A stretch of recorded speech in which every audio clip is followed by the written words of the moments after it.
Hey guys, welcome back. I hope you are having an amazing day. Let's get right into the stories. The first one is an entitled People Story. When I bought my little farmhouse just outside the city limits, I thought I had found my own slice of paradise. The property had plenty of land, a cozy house, and best of all, no homeowners association, or so I thought. A few months after moving in, I got a notice in the mail saying a new homeowners association had formed. Apparently, my neighborhood had been annexed into an existing homeowners association from a nearby subdivision. I let out a frustrated sigh. So much for my peaceful country living. At first it didn't seem too bad. I paid the dues and figured that would be the end of it. The homeowners association board mostly kept to themselves, aside from sending the occasional letter about needing to pressure wash my siding or trim my bushes. Annoying but manageable. That all changed when I decided to build a barn. Now, when I say barn, don't go picturing some towering red wooden structure.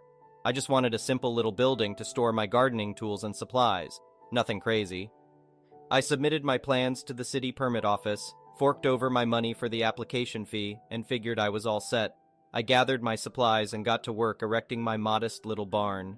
Within a day, I had the frame up and was making good progress. Or so I thought, until I got a knock at my front door. I opened it to find Janice, the Homeowners Association president, standing there looking irritated. She demanded to know if I had approval from the Homeowners Association board to build a structure on my property. I politely explained it was just a small barn, no big deal, and I already got my permit from the city. Apparently that wasn't good enough for Janice. She insisted I was in violation of Homeowners Association bylaws regarding additions and construction. I asked her to point out exactly which bylaw prohibited building a barn. That's when she got a strange look on her face and said she would have to get back to me. A few days went by and I heard nothing from Janice or the Homeowners Association board. I figured they must have realized I wasn't breaking any actual rules. I finished up my barn and started putting it to use. Out of nowhere, Janice shows up at my house again, this time waving a piece of paper. She jabs her finger at some fine print mumbo-jumbo and declares that I'm violating Section 42.16 by having an unauthorized accessory structure on my property. I looked over the paper and saw that it was dated only a week ago, conveniently after I started building my barn. I told Janice in no uncertain terms that I would not be removing my perfectly acceptable barn just because she suddenly decided to add in some nonsense about accessory structures. Janice's face turned red with anger. She insisted the bylaws had been in place for years and I was blatantly defying the rules. I knew this was BS. I asked to see a copy of the original bylaws I'd agreed to when I bought the house 2 years ago. Not surprisingly, she hemmed and hawed about needing time to retrieve the documents from their legal archives.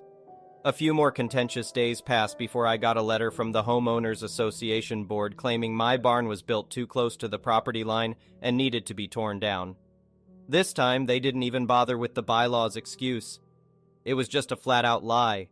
My barn wasn't anywhere near the property line. They were simply making up infractions to get their way. By now, I was seeing red. These Homeowners Association despots thought they could bully me into submitting to their arbitrary demands. But if they wanted a fight, they were going to get one. I drove straight to the permit office and requested an official copy of my approved application, along with the regulations I was required to comply with. As expected, there were no prohibitions on barns. The clerk even pulled the paperwork for my entire neighborhood to double-check. Nothing whatsoever about accessory structures or property setbacks that would impact my barn. Armed with my concrete proof that my barn did not violate any city or local codes, I sent a certified letter to the Homeowners Association board informing them that if I received any further harassment about removing my perfectly legal barn, I would be filing a lawsuit for harassment and racketeering. You're probably wondering why I jumped straight to accusations of racketeering against a group of nosy homeowners. See, I had recently learned that the president of our Homeowners Association board, Janice, also owned a construction company that specialized in, you guessed it, tearing down and removing unauthorized structures for homeowners associations. The conflict of interest was as clear as day. The implied threats of legal action seemed to work. I stopped hearing from the Homeowners Association about my barn after that. I also learned that at the next Homeowners Association board election, almost the entire board was replaced by new members. I made sure to submit a glowing recommendation for one of the candidates, along with a summary of the despotic barn debacle. In the end, I kept my barn and the homeowners association got a much-needed change in leadership. As for Janice and her cronies, let's just say their corruption caught up with them eventually. Last I heard, Janice's petty power tripping turned into felony charges of fraud and racketeering. I never did get to see the original bylaws, but my barn still stands proudly, with my garden tools and supplies tucked safely inside. My little farmhouse remains an oasis of peace and tranquility, no thanks to the homeowners association. I guess paradise does have a few snakes you have to watch out for. The next one is a pro-revenge story. Background. This was back in the 1990s. I'd recently been medically retired from the military and was attending college in Texas. My wife was working in her chosen field while I did my level best to decide what I wanted to do with the rest of my life. Anyway, one day I left the campus, going around the backside to avoid the traffic. I was heading over to pick up my wife for lunch and ended up sitting behind another car at a stop sign. The car in front of me was a brand new Chevy, one of their little sexy models, the actual trade name escapes me at the moment, in candy apple red, being driven by a fairly new blonde, also a little sexy model, whose name will also slip by unuttered. I sat, an old sailor in an old pickup, just listening to the radio and thinking about lunch, when the Chevy drove into the intersection and then stopped. I didn't think anything of it, so I hadn't done more than put my hand on the gear shift in preparation for pulling up when suddenly, with a suitable squeal of a tire, the Chevy shot back at me. I slapped the shift into reverse, but was too late. The little Chevy smashed into the front of my truck, doing around 25/30 miles per hour. After a second, I cut my engine, got out of the cab, and walked around to the front of my truck.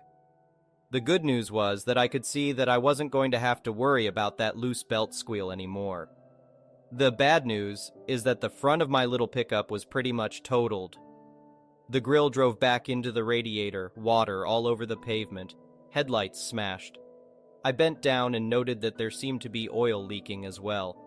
With a sigh of total incomprehension, I walked further up to the passenger door of the little red Chevy and its blonde driver.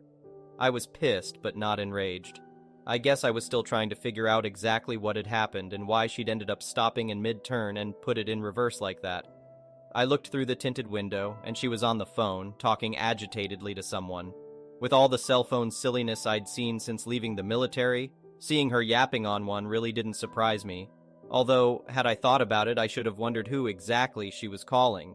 Instead, I tapped on the window, and she turned a bland face to me, then screamed into the phone, loud enough to penetrate the glass. "Oh my God, he's got a tire iron!" Naturally, I spun around and looked behind me. Then the nickel dropped. I turned in a slow circle and noted that there were no businesses, houses, or apartments in view. Nor was anyone on the sidewalks or walking down the roads. For that matter, the only traffic was several blocks away in any direction.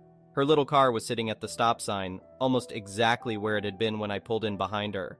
I stepped back and looked at our vehicles. Yep, it looked for all the world as if I'd rear-ended her. Damn, the little idiot had set me up. I quickly walked back to my truck, thinking as fast as I could. Any minute now, a police car was going to show up, called by the little blonde, expecting to find a crazed man with a tire iron, and I dearly needed to not be that man. I pulled my tire iron out from behind my seat and threw it as far as I could into the nearby field, then jumped into my truck. It was a slim chance, but it was the only hope I had. I made sure the truck was in reverse, then belted myself in, slammed my face into the steering wheel, opened my door, and heard sirens not too far away, and half slumped out the open door at an uncomfortable angle. I went limp just as the police car screeched to a halt. I ignored the policeman screaming at me to get out of the truck, trusting that my limp body would not move him to open fire. He finally edged his way over, noticed the bloody nose, tugged at an eyelid, I made sure my eye was well rolled up, and let me drop back into position. I stayed limp while he checked on the blonde, who was near hysterical with fright over the lunatic with the tire iron, until she saw me, that is. I'd hoped that her rearview mirror was as off as it looked, or that she'd be too involved in concocting her own story to notice what I was doing. Upon seeing my body hanging limply below the driver's door of my truck, she stammered to a halt. A second set of sirens had been getting closer, and the policeman told the now silent blonde to stay in her car. A few seconds later, Someone cut me out of my seatbelt and laid me on the ground. A competent set of hands checked my vitals, and within a few seconds, a harsh and demanding smell flooded my clotting nose. I fought it for a few seconds and made a pretty good display of a man coming around after having been knocked out. I immediately made to throw myself to the side and stopped, half being restrained and half staring wildly around to see what had happened. The medic sat back when I sat up, looked at the front end of my truck and moaned, "What the fuck did that idiot do to my truck?" He told me to lie back down and started asking me professional questions about where I hurt and could I feel my toes and all that crap.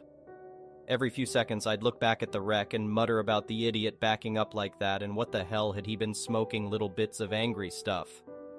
The policeman, having gotten the blonde's statement, walked over and asked me if I felt up to talking. I said I felt fine, just a little sore. The medic okayed it and helped me to my feet. I gave the officer my license and proof of insurance and included my retired military ID card, then sat on my front seat and, as if I just noticed it, asked what had happened to my seatbelt. He explained that I had to be cut out of it, and I shrugged. Just another item for his insurance company to pay for. I guess what the hell was his story, officer? Why did he back up that way? The policeman looked sharply at me and asked me what I meant. I described exactly what had happened but concealed the fact that I knew it was a female driving the Chevy, and kept referring to her as him. After I got done and he'd finished writing it all down, he asked if I had any proof. Proof? What do you mean, proof? I frowned at him, then let my jaw drop a bit. Hey, wait a minute. You ain't telling me that idiot is saying that I did this, are you? He admitted that the other driver's story was that I'd rear-ended her, not him, and then threatened her with a tire iron.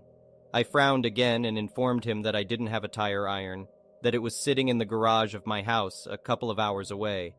I moved aside as he searched the cab of my truck and caught a lucky break when he noticed, without my having to point it out to him, that my truck was still in reverse. He got out of my cab, frowning, then asked me to stay where I was, and walked up to the Chevy. He then asked the blonde to step out of her car, and when she'd done so, leaned into the open driver's side door. After a few seconds, he stood back up and asked the girl to repeat her statement of what happened. It was a marvelously teary bit of acting, but she almost blew it by being somewhat puzzled when he didn't react. Instead, he asked her to go on and describe everything that had happened after the accident and everything she'd done then. She backed down from the tire iron story, saying that it might have simply been a reflection on her window, but insisting that I'd at least beaten on her window and that I'd simply been putting on an act for their benefit. The policeman looked over at the medic, who slowly shook his head. Years of doing search and rescue might not have done much good for me, physically, but I sure as hell know what an unconscious man acts like. The policeman then asked her if she'd tried to drive away or had she immediately shut off her engine. She said that the engine had died, and no matter what lies I'd said, that she'd never tried to leave the scene of the accident. The policeman nodded once and asked the medic to step over. He then asked the medic to sit in the Chevy and confirm that it was in reverse. I love smart people. I didn't even have to suggest he check. When I last saw the little blonde, she was honestly crying. She was also handcuffed and being driven away, arrested for making a false police report, some legal mumbo-jumbo about trying to run a con, and my favorite part, assault and battery. Once she'd realized that she'd blown it, about the same instant she was handcuffed, she started weeping and explaining that she didn't have the money for the payments on the car, and that her only option was to fake an accident, but that I'd been faking too and hadn't been injured. You gotta believe me. She wouldn't lie about that. I signed my name to an almost letter-perfect statement of events over at the police station, being careful to never mention in my statement about how my nose got banged up, or how I'd ended up unconscious and hanging out of the door. The arresting officer's report, as well as the EMT's, had already noted that it appeared that I'd either been partially ejected by the impact, or might have been trying to get out of the truck at the last moment. I've always believed that one should never sign one's name to a false statement. Wisest, in the long run, don't you think? Turned out that her car insurance was good, however, and they paid for my little pickup's repair. The damage wasn't as bad as it originally looked, thank God. A little front-end work, a new radiator, and assorted other dinged or dented gizmos, a little cosmetic surgery to make her outside look right once more. Hell, the mechanic is even going to toss in a full overhaul, including fixing that damn fan belt. I had to drive a loaner for the next week. also care of the blonde's insurance. And the irony of this will make you laugh. It was a little red Chevy. Nice car, and my wife and I had a ball riding in it, but way too expensive for a guy like me to drive every day. Hell, a car that nice might have made me try something stupid to make the payments. The next one is a petty revenge story. My sister, 35, and her new boyfriend, 30, who had been dating for a month before quarantine, are at my mom's, 55, house during the pandemic. My mom is getting pretty frustrated because her youngest, me, has left the nest, and she likes having the house to herself. My sister's boyfriend is gross. He doesn't wash his hands. He leaves mystery stains all over the carpets and floors. He has some sort of infection or open wound on his wrist that he doesn't cover or clean. He doesn't shower, and he doesn't clear his plates before putting them in the sink with no garbage disposal. Despite all of his hygiene issues, he'll still do things like reach into a new bag of bread my mom bought without washing his hands, even with the open wound. And he had just gotten back from the hospital for the third time in 2 days because of his wound. My mom's about to lose her mind being there with them. Regarding the dishes, he doesn't clear his dishes, and she has told them several times to clear off their plates or do their own dishes. He doesn't do either. After a week of these soggy noodles sitting in a bowl in the sink, my mom had had enough. His coat was sitting on a chair in the kitchen, so she took the ramen out of the bowl and stuck it in his coat pocket. Then she washed all of the dishes in the sink. He grabbed his coat a bit later to leave and go to a friend's house, to smoke pot with a bunch of friends during a pandemic, and she just smiled and waved him out the door. The next one is a malicious compliance story. Years ago, I was the systems supervisor at a university-based group. It was a joint venture with the administration board, and the budget came from university libraries around England and Wales.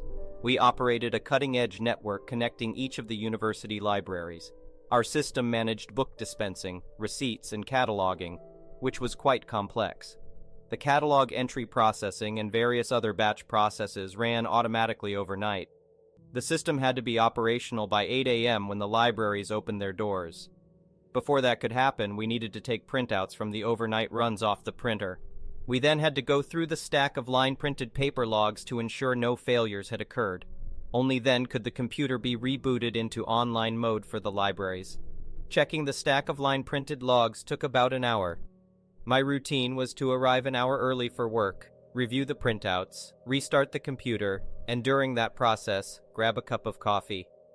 I would sit down to read the news headlines and enjoy my coffee, taking about a 10-minute break.